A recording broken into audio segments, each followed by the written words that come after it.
ورحمۃ اللہ۔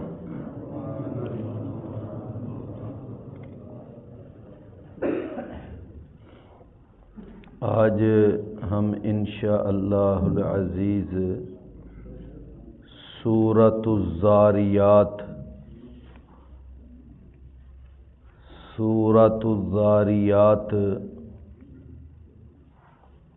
اس کا انشاءاللہ آج پہلا رکوع ہم پڑھیں گے۔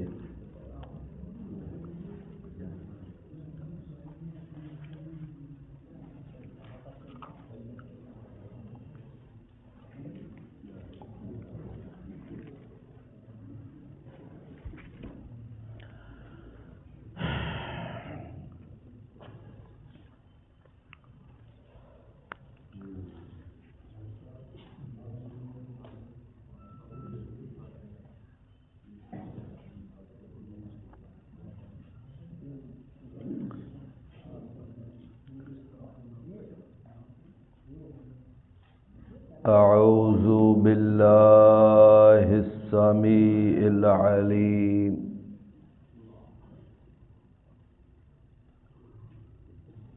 من الشیطان الرجیم من ہمزہ ونفخہ ونفثہ۔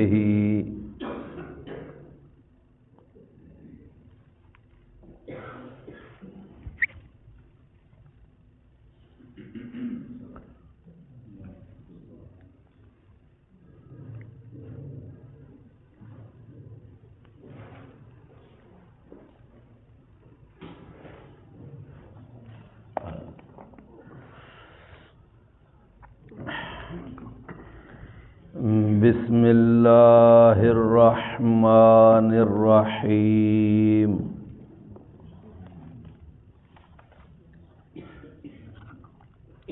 والذاریات ذروا فالحاملات وقرا فالجاریات یسرا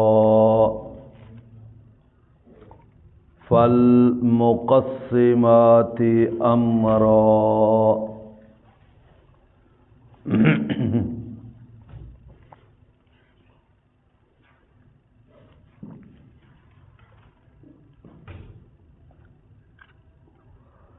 انما توعدون لصادق وَإِنَّ الدِّينَ لَوَاقِعٌ۔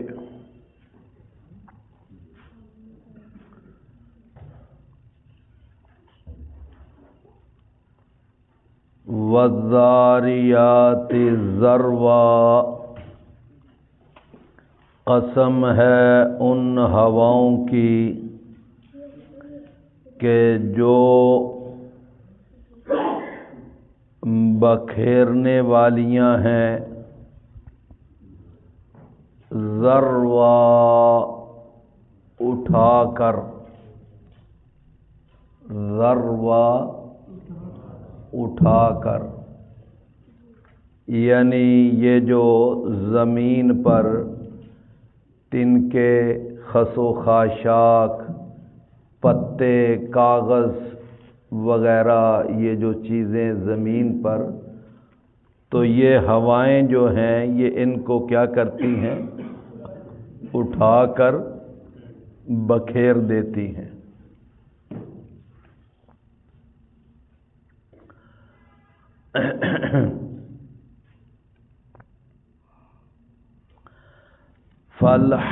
فالحاملات وقرا، پھر قسم ہے ان ہواؤں کی کہ جو اٹھانے والیاں ہیں بوجھ کو، یعنی بادلوں کے بوجھ کو۔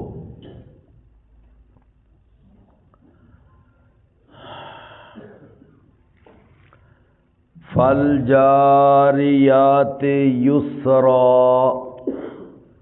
پھر قسم ہے ان ہواؤں کی جو چلنے والیاں ہیں آسانی کے ساتھ. یسرا، یسرا کا معنی آسانی کے ساتھ. فالمقسمات امرا، پھر قسم ہے ان ہواؤں کی جو تقسیم کرنے والیاں ہیں ایک بہت بڑے معاملے کو، یعنی بارش کے معاملے کو.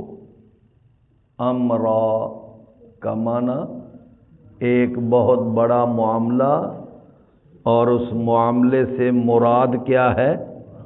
بارش.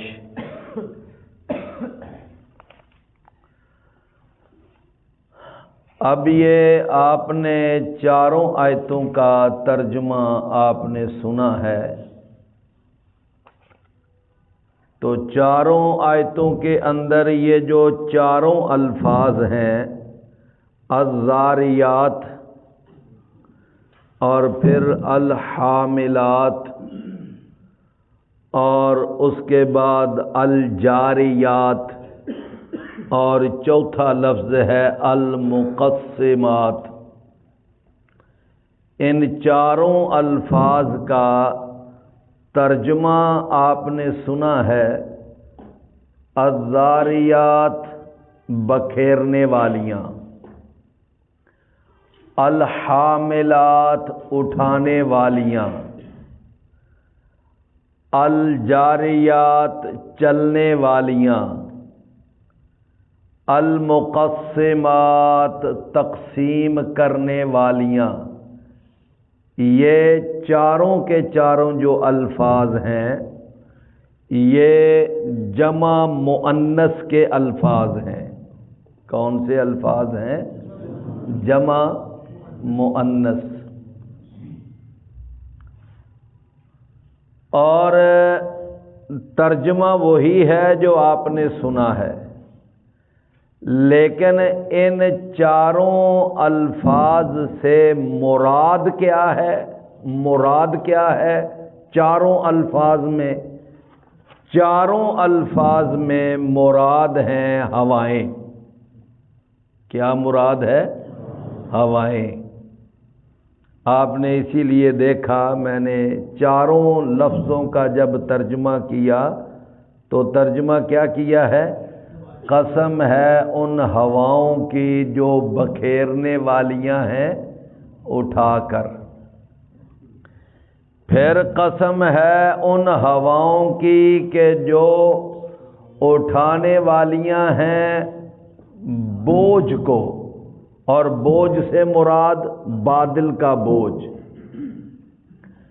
پھر قسم ہے ان ہواؤں کی جو چلنے والیاں ہیں آسانی کے ساتھ. پھر قسم ہے ان ہواؤں کی جو تقسیم کرنے والیاں ہیں ایک بہت بڑے معاملے کو، بہت بڑے معاملے کو.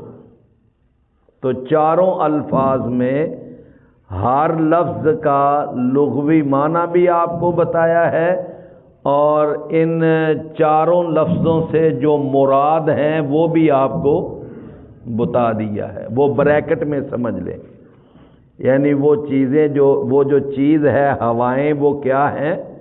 بریکٹ میں. آپ بریکٹ میں لگاتے جائیں قسم ہے ان ہواؤں کی، یہ ہواؤں کی یہ بریکٹ میں آ جائے گا کہ جو بکھیرنے والیاں ہیں اٹھا کر. بات سمجھ رہے ہیں نا آپ میری؟ پھر قسم ہے ان ہواؤں کی، یہ بھی بریکٹ میں آ جائے گا کہ جو اٹھانے والیاں ہیں بوجھ کو، اور بوجھ سے مراد کیا ہے؟ بادل. بادل پھر بریکٹ میں آ جائے گا. پھر قسم ہے ان ہواؤں کی جو چلنے والیاں ہیں آسانی کے ساتھ. یہاں پر صرف وہ ان ہواؤں کی یہ بریکٹ میں آئے گا. تو یہ جو چاروں الفاظ ہیں مفسرین کا ایک طبقہ ہے، ایک گروہ ہے، وہ یہ کہتا ہے کہ ان چاروں الفاظ سے مراد ہوائیں ہیں۔ مفسرین کا ایک گروہ، ایک طبقہ، وہ یہ کہتا ہے کہ ان چاروں الفاظ سے کیا مراد ہیں؟ ہوائیں، بکھیرنے والیاں، سمجھے نا، اٹھانے والیاں، چلنے والیاں، تقسیم کرنے، ان سے کیا مراد ہے؟ ہوائیں۔ اچھا، اب یہ جو ان چاروں لفظوں سے مراد ہوائیں لیتے ہیں، اب وہ کہتے ہیں کہ یہ جو ہوائیں ہیں جب یہ چلتی ہیں تو آپ بھی اپنی آنکھوں سے دیکھتے ہیں کہ یہ گرد و غبار، یہ خس و خاشاک، یہ تنکے، پتے، کاغذ، یہ ہر چیز کو کیا کرتی ہیں؟ بکھیر دیتی ہیں۔ اللہ اکبر، وہ کیا کرتی ہیں؟ بکھیر دیتی ہیں۔ اور اس کے بعد پھر آگے کیا ہے کہ ہواؤں کی ایک اور کیفیت اور ایک اور صفت کا ذکر ہے۔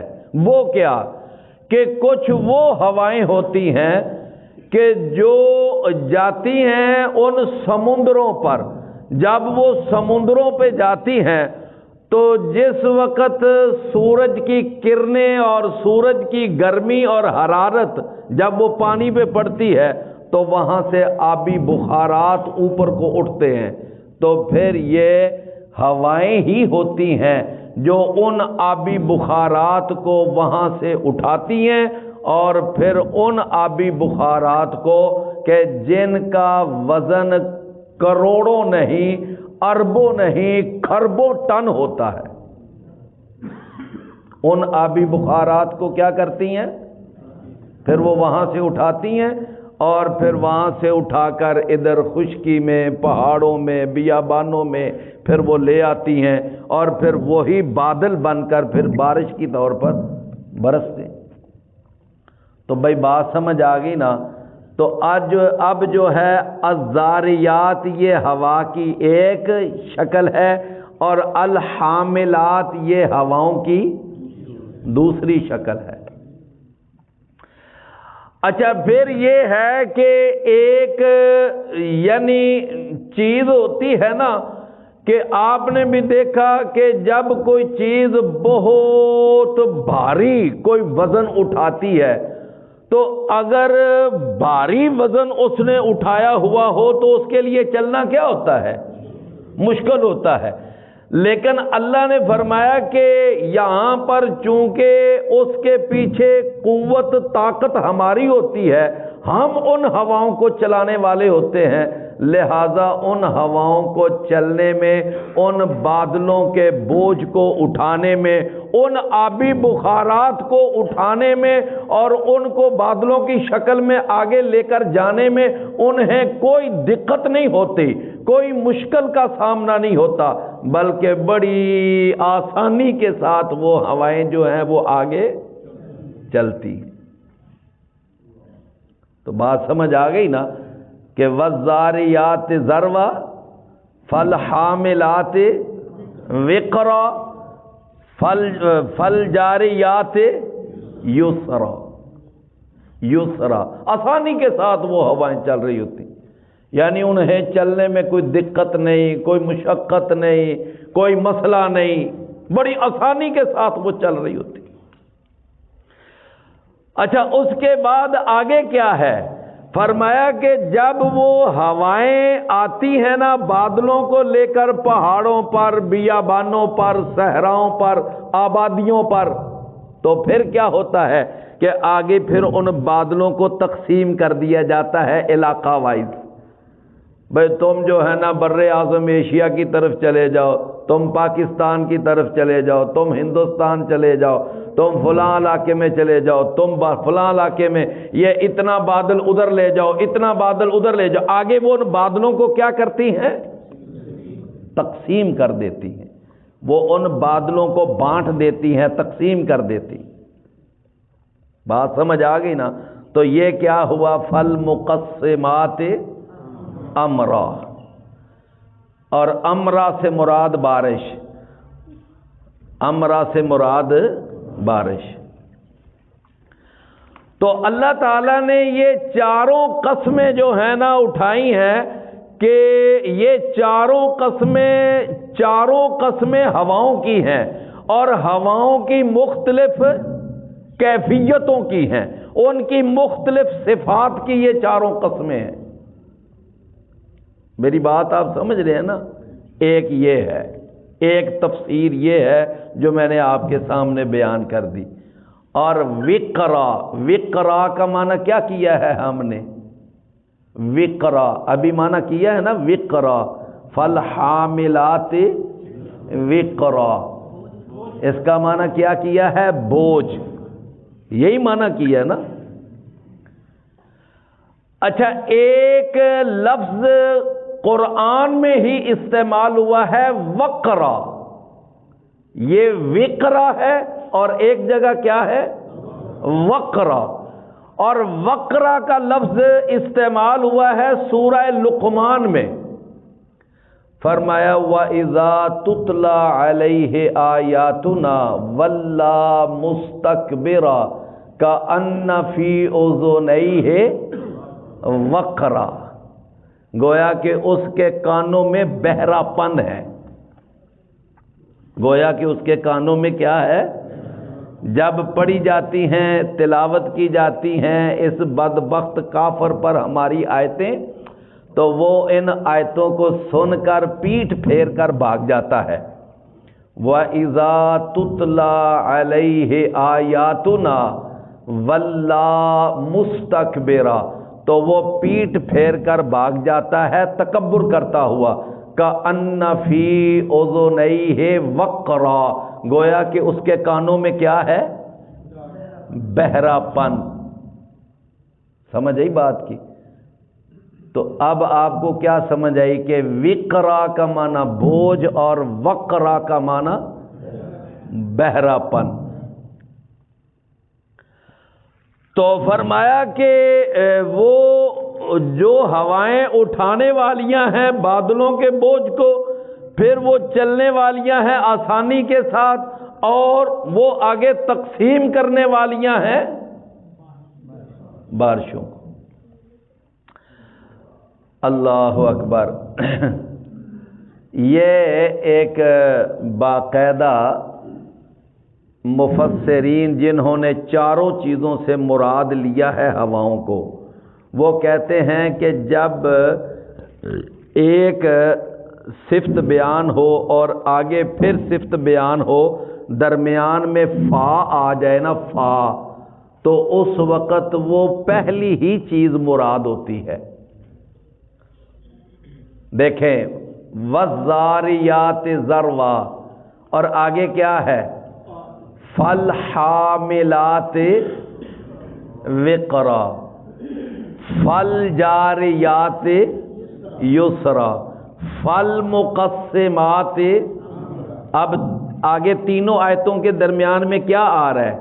فا، پھر فا، پھر فا۔ تو جب فا آ جائے تو اس سے مراد پھر کیا ہے؟ وہ پہلی ہی چیز مراد ہے۔ تو پہلی چیز الذاریات، یہ تو متفقہ ہے نا کہ اس سے مراد ہیں ہوائیں، تو پھر وہ مفسرین کہتے ہیں کہ اگلی تینوں چیزوں سے بھی مراد کیا ہیں؟ ہوائیں۔ میرا خیال ہے میری یہ بات تو سمجھ گئے نا، یعنی جنہوں نے چاروں چیزوں سے مراد ہوائیں لیا ہے، ان کی دلیل یہ ایک صرفی نحوی نقطہ ہے۔ یہ ایک صرفی نحوی کیا ہے؟ وہ کہتے ہیں کہ آگے فا استعمال ہوئی ہے، اور فا جو ہوتی ہے یہ ظاہر کرتی ہے کہ اس سے پچھلی ہی چیز مراد ہے۔ اب آ جائیے کہ مفسرین کا ایک دوسرا بھی طبقہ ہے، اب ہم ادھر چلتے ہیں، اب ان کا موقف سنتے ہیں۔ مفسرین کا ایک دوسرا طبقہ ہے، وہ کہتا ہے نہیں، ان چاروں لفظوں سے الگ الگ چیزیں مراد ہیں۔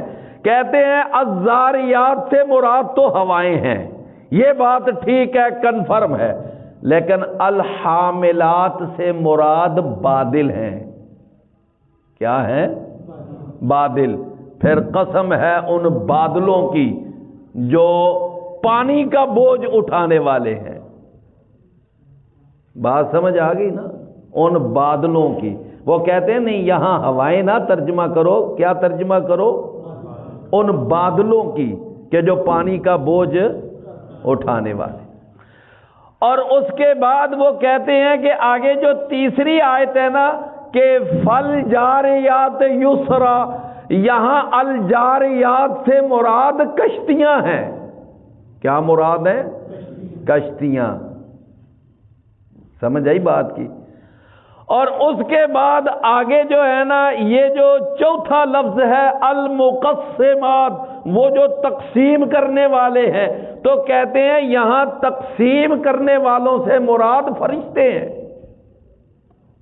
کیا مراد ہیں؟ تقسیم کرنے والوں سے کیا مراد ہیں؟ فرشتے۔ تو حاملات سے کون مراد ہیں؟ ہوائیں۔ اور الزاریات سے مراد ہیں ہوائیں، اور الحاملات سے مراد ہیں بادل، اور الجاریات سے مراد ہیں کشتیاں، اور چوتھا لفظ المقسمات، اس سے مراد ہے فرشتے۔ بھئی میری بات سمجھ رہے ہیں نا؟ تو یہ دوسرا ایک طبقہ ہے۔ تو کہتے ہیں دیکھ لیں، غور کر لیں، یہ امام ابن کثیر رحمت اللہ علیہ اور دوسرے ایک بہت بڑے امام ہیں امام شوکانی رحمت، ان کا موقف یہ ہے کہ ان چاروں لفظوں سے الگ الگ چیزیں مراد ہیں۔ الزاریات سے ہوائیں مراد ہیں، حاملات سے بادل مراد ہیں، جاریات سے کشتیاں مراد ہیں، اور مقسمات سے فرشتے مراد ہیں۔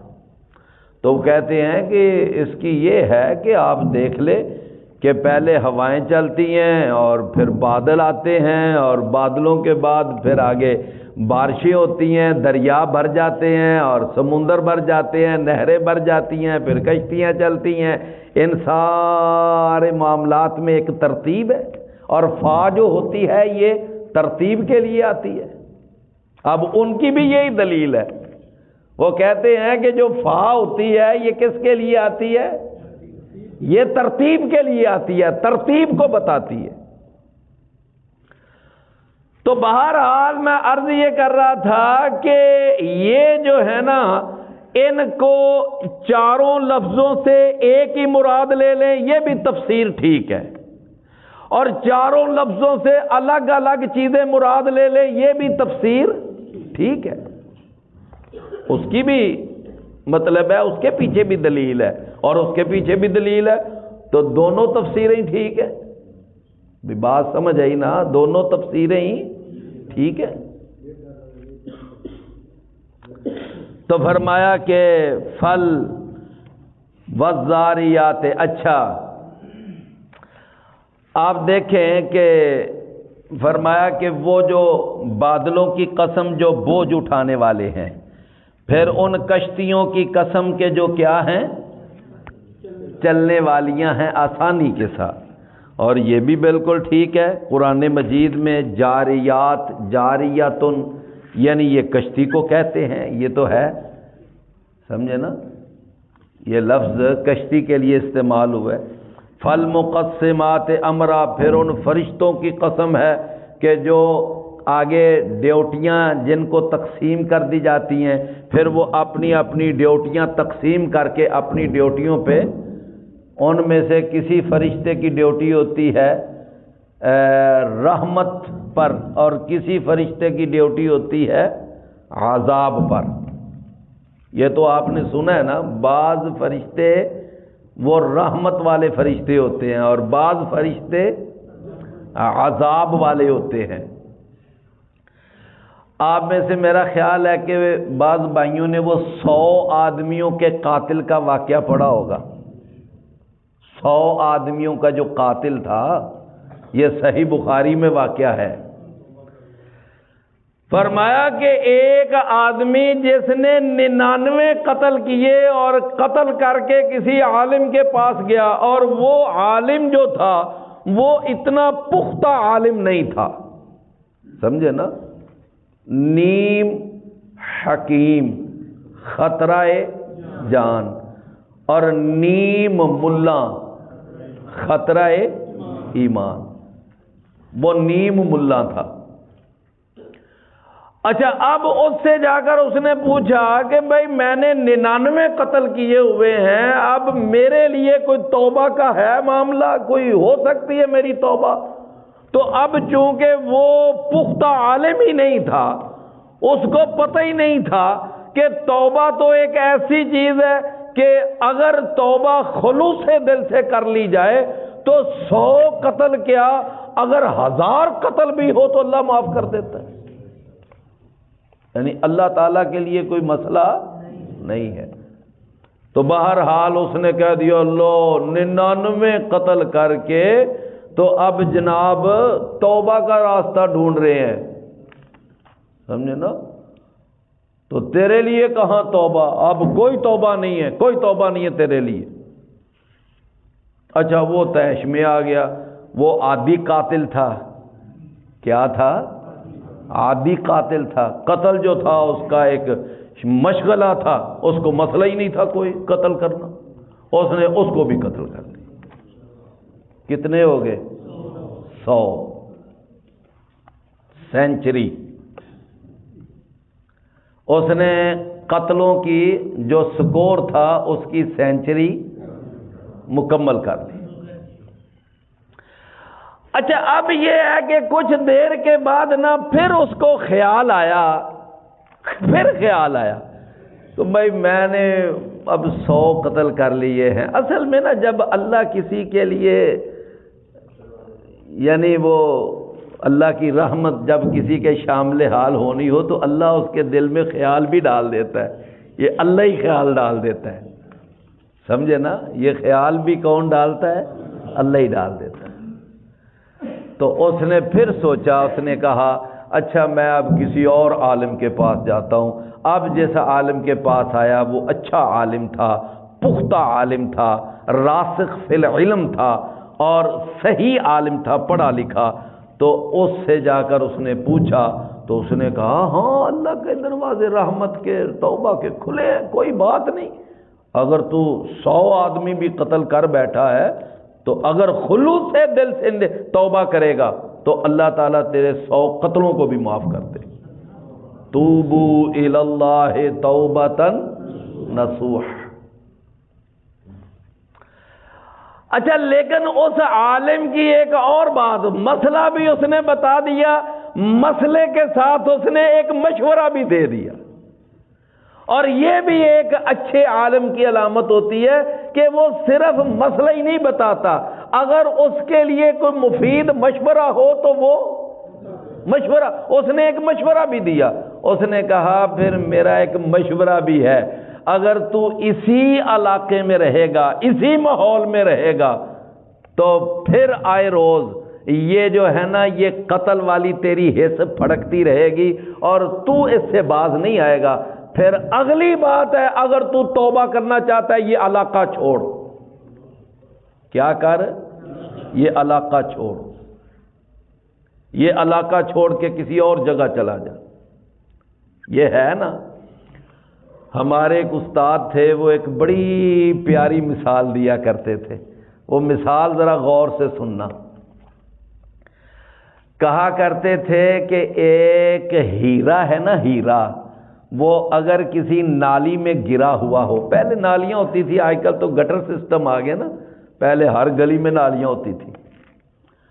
تو انہوں نے ایک مثال دی، انہوں نے کہا اس نالی میں پڑے ہوئے ہیرے کے اوپر آپ ایک لائیں بالٹی پانی کی اور اس کے اوپر بالٹی پانی کی ڈال دیں، تو انہوں نے کہا وقتی طور پر کیا ہوگا، وہ صاف پانی کے پڑنے سے وہ آپ کو ہیرا نظر بھی آئے گا، صاف ستھرا دکھائی دے گا، اور آپ کو ایک دفعہ نظر آئے گا کہ بڑا صاف ستھرا ہیرا ہے۔ لیکن اگر آپ اس ہیرے کو وہاں سے نکالیں گے نہیں تو تھوڑی دیر کے بعد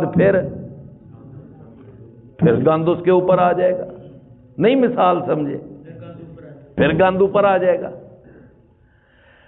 لہذا اگر آپ اس ہیرے کو صاف کرنا چاہتے ہیں، چمکانا چاہتے ہیں، تو اس کو اس نالی میں سے پکڑ کے باہر نکالیں۔ جب باہر نکالیں گے تو پھر وہ ہیرا، پھر اس کے اوپر پانی ڈالیں، ایک گلاس ڈالیں، ایک جگ ڈالیں، پھر وہ صاف ہوگا اور پھر وہ صاف رہے گا۔ لیکن جب تک آپ اس کو اس گندی جگہ سے نکالیں گے نہیں، وہ کبھی صاف نہیں ہوگا۔ کیوں بھی بات سمجھ آئی نا؟ یہ مثال ٹھیک ہے کہ نہیں؟ تو اس عالم نے مشورہ دیا، اس نے کہا کہ پھر اگلی بات میری سن لے کہ آپ کو یہ علاقہ چھوڑنا پڑے گا، علاقہ چھوڑ کر کہیں اور چلے جائیں۔ اس نے کہا چلیں ٹھیک ہے، میں کہیں اور چلا جاتا ہوں۔ وہ چلا گیا، تو جب جا رہا تھا تو جاتے جاتے راستے میں ہی اس کی موت آ گئی۔ اللہ اکبر، راستے میں ہی اس کی موت آ گئی۔ تو جب اس کی موت آئی تو آگے پتہ ہے وہ حدیث کے الفاظ کیا ہیں کہ اس کی موت کے وقت وہاں عذاب کے فرشتے بھی آ گئے اور رحمت کے فرشتے بھی آ گئے۔ اب وہ رحمت والے فرشتے کہیں گے جی ہم اس کو لے کے جائیں گے، اب اس نے توبہ کر لی ہے، توبہ کر کے یہ علاقہ چھوڑ چکا ہے، اب ہم اس کو لے کے جائیں گے، یہ جنت کا حقدار ہے۔ لیکن وہ عذاب والے کہیں نہیں نہیں نہیں، ابھی یہ علاقہ چھوڑ کر اگلے علاقے میں تو نہیں نہ پہنچا تھا، ابھی یہ اگلے علاقے میں تو نہیں گیا، لہذا ابھی اس کی توبہ نامکمل ہے، لہذا اس کو ہم لے کے جائیں گے۔ اب دونوں فرشتوں کی آپس میں اس بارے میں یہ بحث مباحثہ ہوا، اور دونوں نے کہا کہ ہمیں آپس میں بحث کرنے کی بجائے اللہ کے پاس جانا چاہیے اور اللہ کے سامنے یہ مسئلہ پیش کرنا چاہیے۔ اللہ کے پاس گئے، اللہ سے معاملہ پیش کیا، اللہ نے پھر کہا کہ تم اس طرح کرو کہ اس کی پچھلی زمین بھی ماپ لو اور اس کی اگلی زمین بھی ماپ لو۔ وہ جو پیچھے توبہ کر کے آ رہے ہیں نا، اس زمین کو بھی ماپو، اگر وہ زیادہ ہے تو رحمت والے فرشتے لے جائیں، اور اگر اگلی زمین زیادہ ہے تو عذاب والے فرشتے لے جائیں۔ اب اللہ نے ادھر یہ حکم دیا، اچھا اب ادھر اللہ نے کیا کیا، اللہ نے زمین کو، جو پچھلی زمین تھی وہ ویسے مسافت میں کم تھی، اللہ نے اس کو حکم دیا کہ تو پھیل جا، اللہ نے اس کو حکم دیا تو وہ زمین پھیل گئی۔ جب اس کو ماپا گیا تو وہ زیادہ ہو گئی، تو رحمت والے فرشتے لے گئے۔ کوئی بات سمجھے؟ تو اس حدیث میں سے میں نے بس آپ کو اتنی بات ہی بتانی تھی کہ کچھ فرشتے رحمت والے ہوتے ہیں، کچھ فرشتے ان کی ڈیوٹی عذاب پر، اور کچھ فرشتے وہ ہوتے ہیں جن کی ڈیوٹی صرف جان قبض کرنے پر ہوتی ہے۔ کیا ہوتی ہے؟ صرف ان کا کام جان قبض کرنا ہوتا ہے، اور ان کا جو سردار ہے وہ کون ہے؟ ملک الموت۔ ان کا جو سردار ہے، جو کمیٹی کا، پوری اس موت کمیٹی کا جو چیئرمین ہے وہ کون ہے؟ ملک الموت۔ لوگوں نے اس کا ویسے نام عزرائیل رکھا ہوا ہے، ویسے یہ عزرائیل نام نہ قرآن میں ہے نہ حدیث میں ہے، یہ نہ قرآن میں ہے نہ حدیث میں ہے، لوگوں نے ویسے نام رکھا ہوا ہے عزرائیل۔ حدیثوں میں جو نام آتا ہے وہ کیا ہے؟ ملک الموت، یہ نام آتا ہے، اور یہ قرآن میں بھی آتا ہے، قرآن میں بھی آتا ہے نا، سورہ جو السجدہ جمعہ میں پڑھتے ہیں، جمعہ کے دن فجر میں، اللہ اکبر۔ تو میرے پیارے بھائیوں، کچھ فرشتوں کی ڈیوٹی رحمت پر ہے، کچھ ڈیوٹی عذاب پر ہے، کچھ فرشتوں کی ڈیوٹی جان قبض کرنے پر، اور کچھ فرشتے وہ ہیں جن کی ڈیوٹی بادلوں پر ہے۔ کس پر ہے؟ بادلوں پر۔ وہ آپ کو حدیث یاد ہے کہ رسول اللہ صلی اللہ علیہ وسلم جب طائف کے علاقے میں گئے اور وہاں پر انہوں نے مارا، پتھر مارے، لہو لہان کیا، جب واپس باہر آ رہے تھے تو وہاں اوپر سے ایک آواز آئی تھی، اور وہ آواز کس نے دی تھی؟ ملک الجبال، ملک الجبال، پہاڑوں کے فرشتے نے آواز دی تھی۔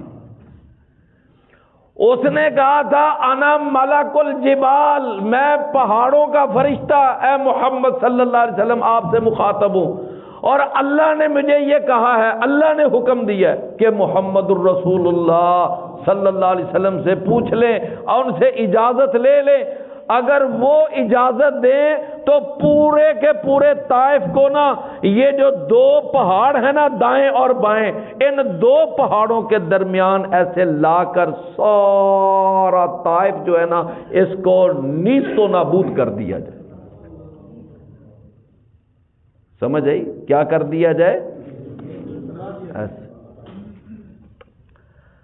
تو رسول اللہ صلی اللہ علیہ وسلم نے پتہ اس وقت فرمایا تھا کہ نہیں، میں یہ نہیں پسند کرتا کہ اس طرح اس ساری کی ساری طائف کی آبادی کو ملیا میٹ کر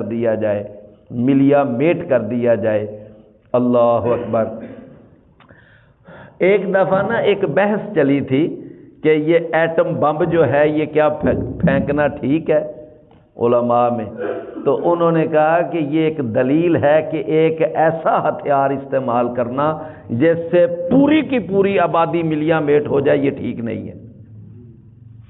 رسول اللہ صلی اللہ علیہ وسلم نے اس کی اجازت نہیں دی تھی۔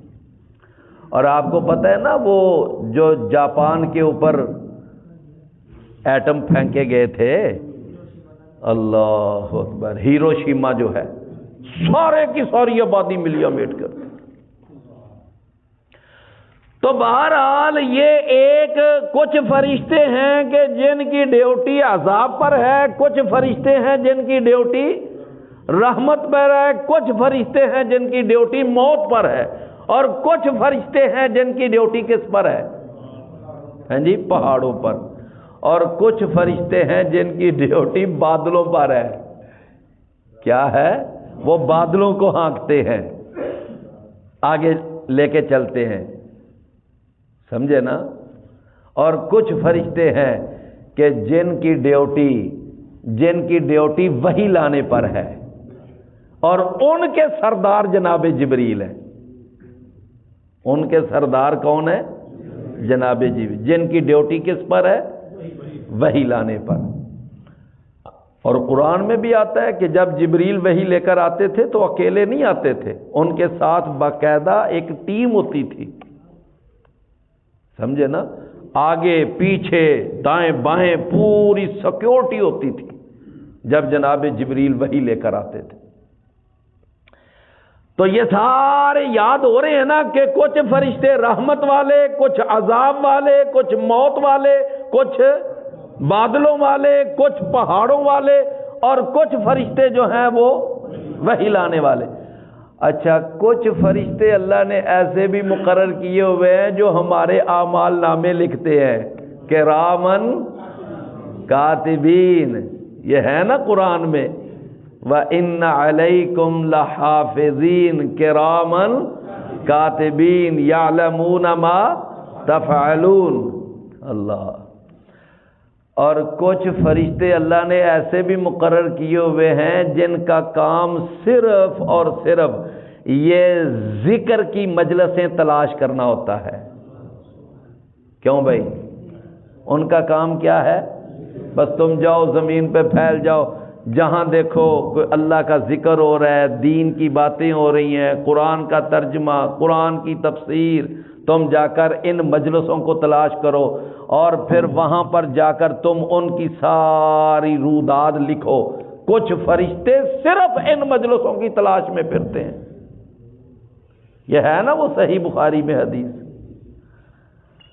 اور اس حدیث میں ایک یہ لفظ بھی ہے کہ رسول اللہ صلی اللہ علیہ وسلم نے فرمایا کہ جب وہ فرشتے اللہ کے پاس جاتے ہیں، اچھا کیا کر رہے تھے؟ یا اللہ تیرا ذکر. اچھا کیا مانگ رہے تھے؟ اللہ تو اس سے جنت. اچھا کس سے پناہ مانگ رہے تھے؟ یا اللہ جہنم سے. اچھا آگے پھر انہوں نے کیا مجھے دیکھا، کیا جنت دیکھی، کیا جہنم دیکھی، یہ بھی ساری باتیں. اچھا آخر میں جا کر وہ ایک بات کہتے ہیں کہ اللہ کہتا ہے فرشتوں تم سارے گواہ ہو جاؤ کہ میں نے ان ساروں کو ہی بخش دیا. میں نے ان ساروں کو ہی بخش دیا. ہم انشاءاللہ اللہ سے یہ امید رکھتے ہیں، بلکہ یقین رکھتے ہیں کہ ہماری یہ ہر ہفتہ جمعہ کے دن کلاس ہونے والی اس کی روداد بھی وہ فرشتے لکھ کر لے کے جاتے ہیں. ٹھیک ہے.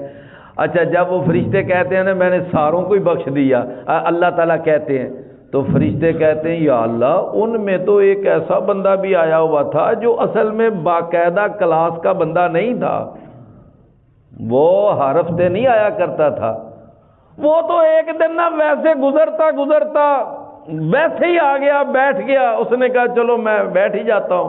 وہ اس کا کوئی پرماننٹ ساتھی نہیں تھا، ان کا رکن نہیں تھا، تو وہ تو ویسے ہی بیٹھ گیا تھا. تو اللہ تعالیٰ کہتا ہے میں نے اس کو بھی بخش دیا. یہ وہ مجلس ہے کہ جہاں کا کوئی وہ فرد جو ہے وہ بدبخت نہیں ہے. یہ وہ مجلس ہے کہ جس کا کوئی بھی شریک بدبخت نہیں ہے. اللہ اکبر.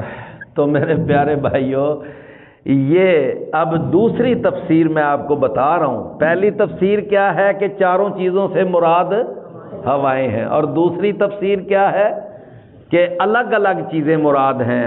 الزاریات سے ہوائیں مراد ہیں، اور حاملات سے بادل مراد ہیں، جاریات سے کشتیاں مراد ہیں، اور المقسمات سے